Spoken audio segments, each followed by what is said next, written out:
Hi there, and a few days ago it was my birthday and I got a couple of current LEGO sets, but I also got some really cool vintage sets, including one classic space set which I've been after for a very long time. So today I'm going to show you what I've got. I'm going to build the classic space set and make a modification to it which I've wanted to do for the last 40 years, since the first time I was given the set from my dad a very long time ago.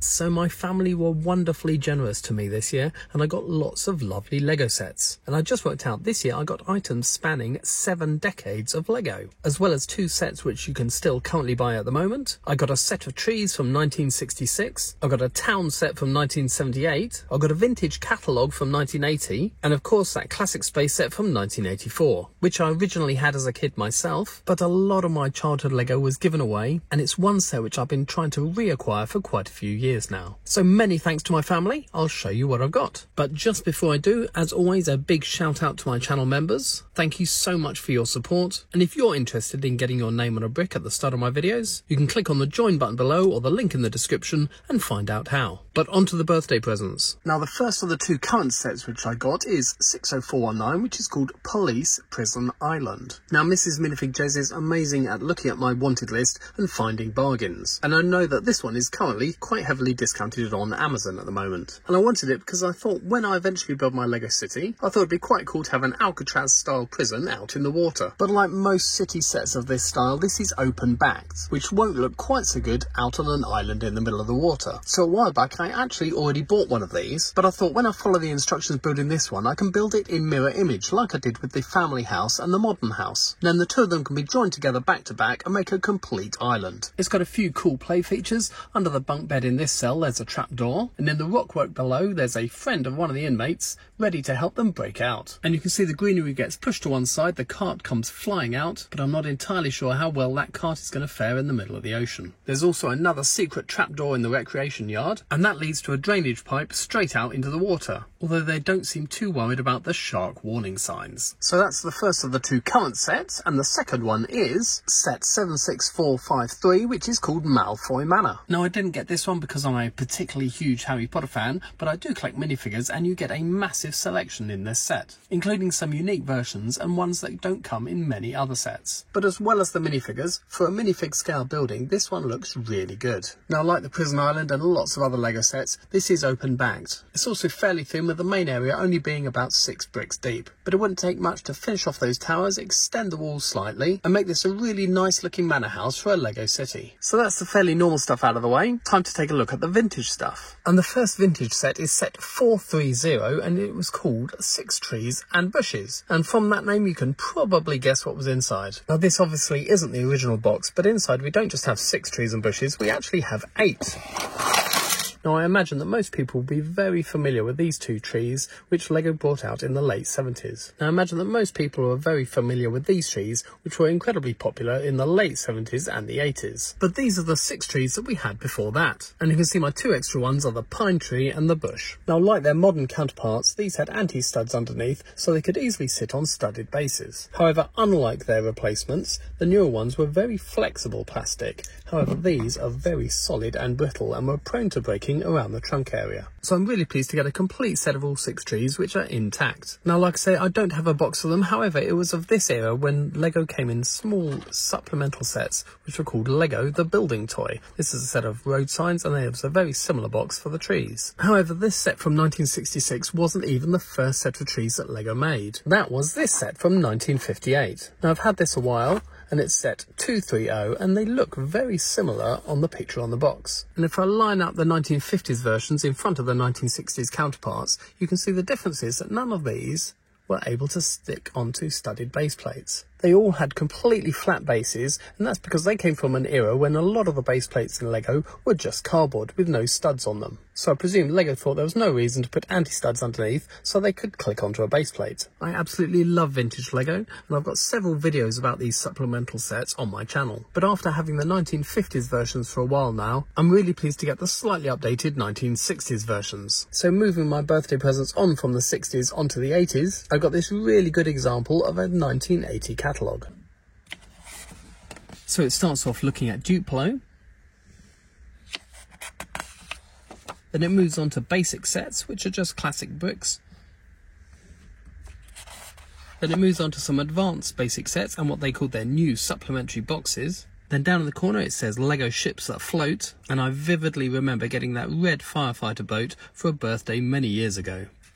Then it moves on to Fabuland, and finally onto the classic Legoland town. And looking at the selection there, I had an awful lot of those as a child. And you can even see the set which I'm currently upscaling, the 607 mini loader, which in this catalogue is called a dumper. Then they've got some larger Lego town sets, including the set which I remember as being my first ever set which belonged to me, as opposed to Lego which I borrowed off my brothers. And that was set 377, the Shell service station. And I got that on Christmas Day 1980. We then move on to the castle theme with obviously that classic yellow castle. And then we have at the time the still relatively new space theme. And interesting to note that 2 years after the space theme started, they have 12 buildable sets and 2 baseplate sets. Then we have just 1 page on Lego trains, and it's interesting to see that those trains are running on the blue rails. As it's a 1980 catalogue, 1980 was the year when Lego changed from the blue rails and moved over to the grey rails, and did a lot of 12-volt electrification. And then the catalogue finishes up with Technic sets, and a huge picture of another set that I had as a child, which was that amazing Technic car chassis. And for any more recent Lego fans out there, this back page, all in yellow, is what Lego Pick-a-Brick used to be back in the day. There's pictures of 22 different Lego items. You filled in the set numbers on the form, you included a check, or back in the day a postal order for the amount needed. You'd send it off to Lego, and then hopefully at some point in the future your items would arrive in the post. Now, I had this catalogue back as a child, and I vividly remember looking through it, deciding on all the items that I wanted to buy. And I have really vivid memories of looking through about 3 or 4 Lego catalogues as a child. This is one of them, and at some point I'd like to try and get hold of the others too. Now, my next birthday gift goes superbly well with my mini loader set, which I'm currently upscaling. And that's because it's another construction set, and it's also another set from the first year of minifigures, which was 1978. And that is set 641, which was simply called Excavator. Now, amazingly, this is still in its original box, and it's still in pretty good condition.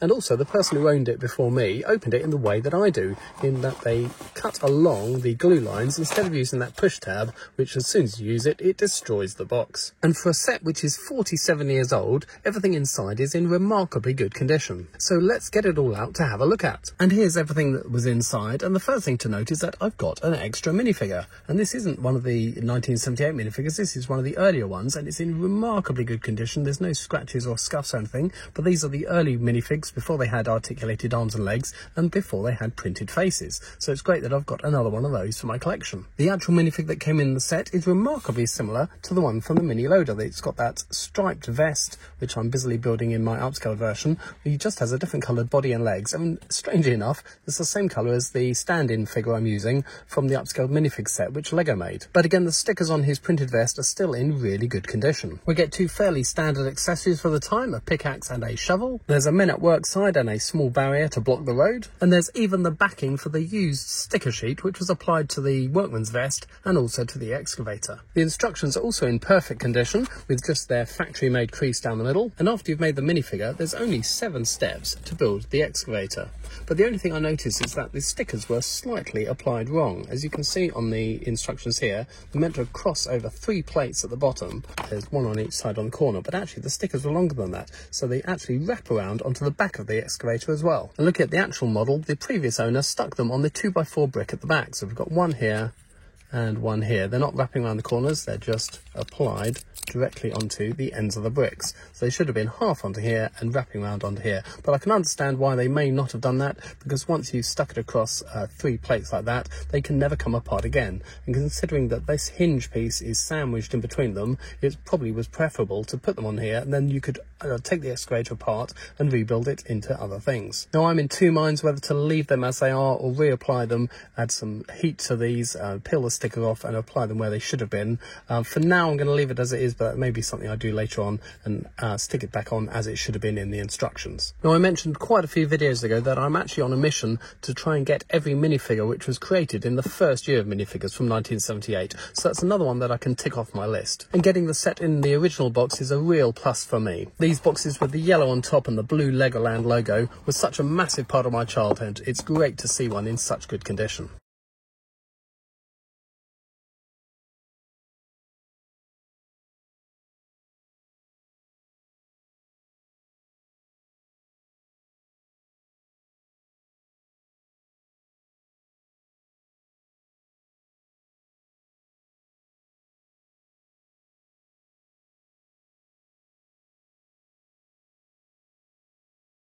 Inside we've got all the parts. The base is looking good condition, so let's get them all out and take a look.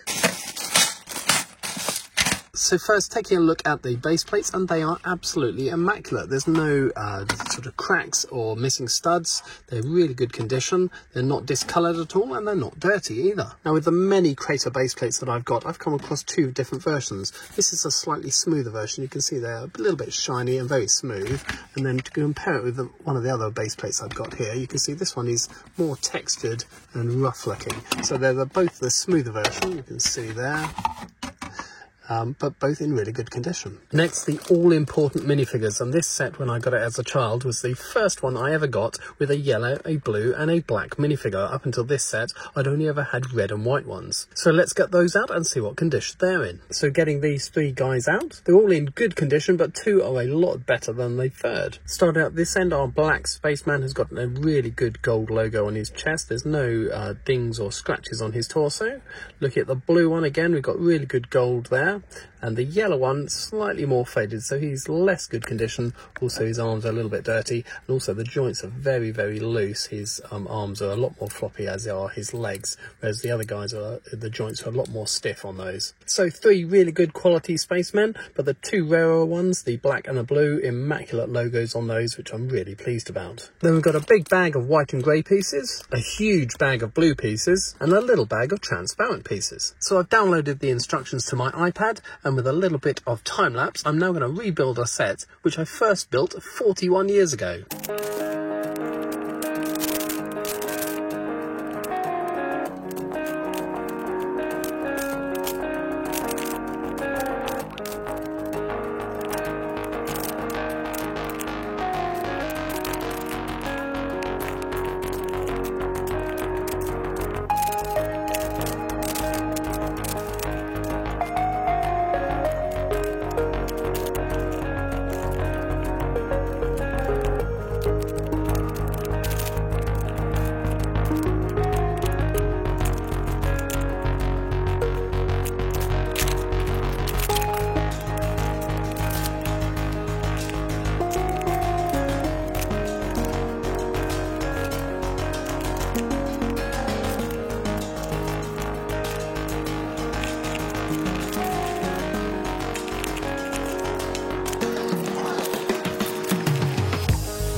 And here we have the finished build, and for its age it's in remarkably good condition. There are only a few major flaws. One of them is on this vehicle here. These three engines, I think they're more dirty than discoloured, so maybe I'll give them a quick wash and see if I can make them more white. The large transparent yellow windows are fairly scratched up. They've had a lot of play wear over the years, but those pieces are fairly hard to come by, so I'll probably live with them in the condition they're in. But apart from those white engines and the yellow transparent windows, the rest of the set is looking really good. There's a few slight discolorations on a few pieces, but nothing major. And if you're unfamiliar with this set, I've just given it a quick spin round and I'll show you around the major things that I loved about it as a kid. Now, one of the first things I loved about the set was that it was built up on these huge stanchions. Now, back then this was a fairly new piece and I loved that I got so many of them in one set. LEGO didn't provide any physical means for the spacemen to get from the lunar surface up to the station itself, but I imagine it just had a low gravity and they could just jump up. Down at this end we had this 2 stud wide walkway, that down to some kind of launch pad, and that's got